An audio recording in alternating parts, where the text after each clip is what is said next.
UKLO 1 year masters. No IELTS required up to 5 years visa. High visa success rate. Hello guys, welcome to hit TV. Present మనతో ఉన్నారు ప్రముఖ సినీ critic Dasari Vignan గారు. Sir నమస్తే sir. నమస్తే sir, ఏదైతే నిన్న ఒక 2 days బ్యాక్ లావణ్య గారు ముంబైలో రాస్తారు వాళ్ళిద్దరు ఒక వీడియో ఏదైతే రిలీజ్ చేశారో అది ఎంతవరకు కరెక్ట్ అంటారు? ఈవెన్ లావణ్య గారు మాల్వి మల్హోత్రా గారిని సంబోధించడం, ఇంకో అన్పార్లమెంటరీ లాంగ్వేజ్ యూజ్ చేయడం, అది ఎంతవరకు కరెక్ట్ అంటారు? ఫస్ట్ ఆఫ్ ఆల్ లావణ్య గారు అనడం మానేసి, అసలు లావణ్య గారు అనడానికి ఓ మనిషి అయినా మనం గౌరవిస్తాం, కనీసం ఒక జెండర్ వైజ్గా ఒక ఆడదైనా గౌరవిస్తాం. లావణ్య ఒక ఆడది కాదు, ప్రజెంట్ అసలు మనిషి కూడా కాదు. అలాంటి వాళ్ళకి మనం ఫస్ట్ గారు అనడం మానేసి, రీసెంట్ వస్తువు కంటే హీనం ఇంకా చెప్పాలి అంటే. నెక్స్ట్, ఈమె ముంబై ఎందుకు వెళ్ళింది, ఎందుకు హల్చల్ చేసింది అనుకుని మాట్లాడుకుంటే కంప్లీట్ క్రోనలాజికల్ ఆర్డర్లో ఫస్ట్ నార్సింగిలో కంప్లైంట్ ఎందుకు ఇచ్చింది, రాస్తారు ఎందుకు ఇచ్చింది అనేదంటే వాడుకొని వదిలేశాడు ఇదంట అదంట అని చెప్పి వార్తలు వచ్చాయి. కానీ తన మెయిన్ ఇంటెన్షన్ వేరు. అది ఇప్పుడు బయటపడింది. ఎందుకంటే అప్పుడు రాస్తారుంది, పురుషోత్తముడు అనే సినిమా ఉంది, అలాగే ఆ తర్వాత తిరగబడ్ర స్వామి అనే సినిమా ఉంది. ఆ సినిమాలను టార్గెట్ చేసి ఆ టైంకే వెళ్ళింది. నెక్స్ట్ మొన్న నేను ఇంకా వాడిని వదిలేస్తున్నా, వాడితో నాకు సంబంధం లేదని చెప్పిన లావణ్య తండ్రిని పట్టుకొని ముంబై ఎందుకు వెళ్ళింది సడన్గా? మళ్ళీ నెక్స్ట్ సినిమా రిలీజ్ అవుతుంది భలే ఉన్నాడే కాబట్టి, ఈ 13కి రిలీజ్ ఉంది. దానికి సంబంధించి వీళ్ళు ఆల్రెడీ ప్రమోషనల్ కార్యక్రమాలు చేసుకుంటున్నారని ఆవిడ దాకా తెలిసింది. ఓహో, సినిమా ప్రమోషన్స్ జరుగుతున్నాయా, ఈ టైమే మంచి టైం అని చెప్పి అటాక్ చేయడానికి వెళ్ళింది. రాస్తారుని సినిమాల వయసుగా ఎందుకు టార్గెట్ చేసింది లావణ్య అంటే, తనకు ఆల్రెడీ తెలుసు డ్రగ్స్ కేసులో తను రేపో మాపో జైలుకి వెళ్ళొద్ది అని 100% తెలుసు తనకి. అయితే విజయవాడ డ్రగ్స్ కేసులోనో లేకపోతే వరలక్ష్మి టిఫిన్ సెంటర్ డ్రగ్స్ కేసులోనో రేపు మాపో జైలుకి వెళ్ళిపోతుంది. సో ఎలాగూ జైలుకి వెళ్ళబోతున్నాను నేను, నాకు నా జీవితం సర్వనాశనం అయిపోయింది, వీళ్ళ జీవితం కూడా సర్వనాశనం అయిపోవాలి, రాస్తాను కూడా సర్వనాశనం అయిపోవాలి. ఉన్న 3 సినిమాలని నేను అటాక్ చేశాను అనుకో, నెక్స్ట్ వీడికి సినిమాలు ఉండవు, వీడు రోడ్డున పడతాడు. అమ్మ మరి ఇల్లు ఉంది కదా, వాడు బాగానే బతుకుతాడేమో, ఉండు ఆ ఇంటిని కూడా నేను తీసేసుకుంటా. ఆ ఇల్లు కోసం ఈ డ్రామా అంతా. ఆయన అడ్వకేట్ని పెట్టుకుంది. అడ్వకేట్ ఎందుకు ఈమెకి హెల్ప్ చేశాడు అంటే, పాపం ఇప్పుడు మానేశాడులే దిలీప్ శుంకర, మొత్తం మనందరం తిడుతున్నామని చెప్పేసి రాస్తారు. ఈ లావణ్య కేసులో ఇప్పుడు ఇంకా దిలీప్ శుంకర లేడు, వదిలేశాడు కేసుని. ఆయనకు కూడా అర్థమైంది, నా క్లయింట్ ఆడది కాదు, నా క్లయింట్ మనిషే కాదు, నా క్లయింట్ ఒక లావణ్య అని ఆయనకు అర్థమైంది.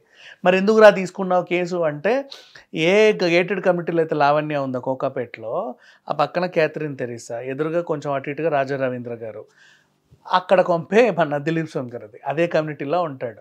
సో ఆయన్ని పెట్టుకోగానే ప్రజెంట్ ఇదేదో బాగా రక్తి కట్టించవచ్చు, దీనివల్ల ఏదో బాగా సంపాదించుకోవచ్చు అనుకున్నాడు. కానీ ఇన్నాళ్ళు సంపాదించిన పరువు అంతా కూడా ఒక్క కేసుతో పోయింది. ఇంకా జీవితంలో నాకు ఎవడు కేసులు ఇవ్వడం తెలుసుకొని వదిలేశాడు. ఇప్పుడు లావణ్య ముంబై ఎందుకు వెళ్ళింది? ముంబైతో లావణ్యతో పాటు ముంబైకి వాళ్ళ డాడీ కూడా వెళ్ళాడు. మొన్నటికి మొన్నే మా కూతురే ఇట్లాంటిది, దాన్నితో వేగలేకపోతున్నాము, సమాజంలో తిరగలేకపోతున్నాము అని చెప్పిన తండ్రి, అయ్యో ఉత్తమ తండ్రి అనుకున్నాం. ఇప్పుడు మళ్ళీ ఢిల్లీ వెళ్ళేసరికి ఈడంతా నీచుడు ఇంకొకటి లేడు అనిపించింది. సిగ్గు లేదా మనిషా, ఇంకేమన్నానా? రాస్తారు మంచోడని మొన్న వీడేరుగా చెప్పింది. ఇప్పుడు ఎలా వెళ్తావురా బాబు నువ్వు ముంబైకి? కూతుర్ని ఎందుకు వెళ్ళావో తెలుసా? కూతురు చెప్పింది ఆల్రెడీ, నాన్న నాతో రా, నువ్వు నాతో వస్తే మనకి ఇల్లు వస్తుంది, నేను బాగా గొడవ చేస్తా అని చెప్పితే ఇల్లు కోసం కకృతి పడి కూతురు నిన్ను పట్టుకొని వెళ్తామన్నాము ముంబైకి. ముంబైకి వెళ్తే ఏం జరిగింది నీకు అక్కడ? నీ మీదే అక్షింతలు వేశారు మొత్తం పోలీసులు, అందరూ కూడా ఈవెన్ వీళ్ళనే తిట్టేశారు. అండ్ మనకి ప్రొజెక్ట్ చేసిన వార్త ఏంటి, అక్కడ వాళ్ళు మేము రాగానే ఎయిర్పోర్ట్ నుంచి అక్కడ దాకా రెడ్ కార్పెట్ వేసి మమ్మల్ని సన్మానించి పంపారన్నట్టుగా చెప్పింది. మనకి లావణ్య ఫుటేజే వచ్చింది, కానీ యాక్చువల్గా జరిగింది ఏంటంటే మాల్వి మొత్తం ఫుటేజ్ అంతా తీసింది, వాళ్ళ మీద కేసు కూడా నమోదు. ఇప్పుడు నేను మీకు ఇస్తా, అది కావాలంటే వేసేయండి, ఆ ఫుటేజ్ అంతా ఉంది. అక్కడ వెళ్ళిన పోలీసులు పిచ్చా బూతులు తిట్టారు. పాపం పెద్దోడు అని చెప్పి 4 తగిలించాల, ఆడపిల్ల అని చెప్పి 4 తగిలించాలి. వాళ్ళకి అలా కనబడ్డారు. వీళ్ళు ఆడది కాదు, ఆయన పెద్దోడు కాదని, వీళ్ళకి మనిషే కాదని వీళ్ళకి తెలియదు. మనుషుల్లా చూసి వదిలేశారు, తన్నకుండా వదిలేశారు చెప్పాలంటే. ఈవెన్ లావణ్య గారు, he's my husband 11 years relationship, he's my husband 11 years love అని చాలా వీడియోస్లో చూస్తున్నాం. అది నిజమే కావచ్చు కదా? మనం సిగ్గులేని బతుకు ఎందుకు అట్లా మాట్లాడతారు? ఎలా 11 years? ఫస్ట్ 2 ఏళ్ళు బాగానే ఉంది, తర్వాత అడ్డమైన వ్యవహారాలన్నింటికి అలవాటు పడితే వదిలేశాడు. తర్వాత ఈయన నా కార్యకలాపాలన్నీ చూసుకో, నా చిల్లరంతా నువ్వే లెక్క పెట్టి, ఈ మధ్య మనకు బాగా వస్తున్నాయంటే చిల్లర లెక్క పెడతా ఇంటికి 40 లక్షలు తోసింది. ఏంటిది అని అడిగినందుకు అప్పటి నుంచి గొడవలు స్టార్ట్ అయ్యాయి. నా ఇష్టం వచ్చినట్టు నేను చేస్తా అని. అప్పటి నుంచి ఇప్పటిదాకా ఇదే గొడవ, చిల్లర కోసం గొడవ. అండ్ రాస్తారు నువ్వు తగిలింది ఎప్పుడమ్మా? మొన్న 2000 సమ్ అరౌండ్ 14 or 12 అంతే. అంతకుముందు ఈమె ఇంటర్మీడియట్ నుంచి ఎలగబెట్టిన రాజకార్యాలు 100. ఎన్నిసార్లు అబార్షన్ అంటే అబార్షన్ కదా, పిల్స్ మింగి ఎన్నిసార్లు కడుపు తీయించుకుందో ఇన్నిసార్లు. అన్నిటికీ మన దగ్గర ప్రూఫ్లు ఉన్నాయి. ఈమెను నమ్మి ఆత్మహత్య చేసుకున్న వాళ్ళు కూడా ఉన్నారు. అలాంటి ఒక నీచమైన ఆడదానికి, అసలు మనిషి కూడా కానటువంటి ఒక దాన్ని పట్టుకొని వాళ్ళ తండ్రి సపోర్ట్ చేయడానికి ముంబై వెళ్ళాడు అంటే ఏమనుకోవాలి? మాలిమాలతో రాజు వై ఈజియర్ వై ఉంటాడు. అవును, నీకు వద్దనుకున్నావు, వాళ్ళిద్దరు ఎక్కడ ఉంటే నీకెందుకు? నీకేంటి అవసరం? నువ్వు వద్దు మనిషి అనుకున్న తర్వాత నువ్వు ఎందుకు మళ్ళీ వెళ్ళి టార్గెట్ చేసావు? నా లైఫ్లో, నా రాస్తరుణ్ లైఫ్లో నువ్వు ఎందుకు వచ్చావు లావణ్య గారు క్వశ్చన్ చేసి. నా రాస్తరుణ్ ఏంటమ్మా? నీకు వద్దనుకున్న తర్వాత ఆయనకు నువ్వు వద్దని నువ్వే స్టేట్మెంట్ ఇచ్చావు. ఆయన ఎవరితో ఉంటే నీకెందుకు? ఎలా బతికితే నీకెందుకు? మనిషి ఒక టైప్ ఆఫ్ సైకోలా తయారై రోడ్డు మీద పడుతున్నా ఈమెను ఎవడు ఏమీ చేయట్లా.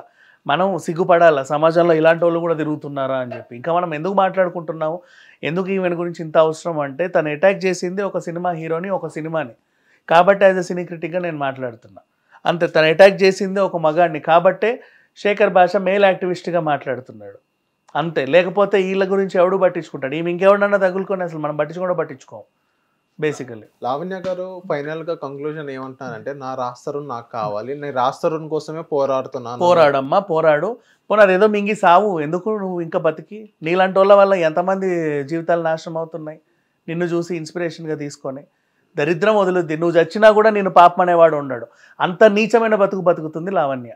అది ఇంకా తెలుసు, తనకు కూడా తెలుసు ఆ జీవితం ఏంటనేది. అయినా సరే ఇంకా సిగ్గు ఎగ్గు అన్నీ వదిలేసి ఏ ఛానల్ పిలిస్తే ఆ ఛానల్కి వెళ్ళి కూర్చొని ఎవరితో పడితే వాళ్ళతో మాట్లాడి ముంబై వెళ్ళి మాలి మల్హోత్రా తలుపులతోని ఏం సాధించావు, ఏం చేసావు చెప్పు?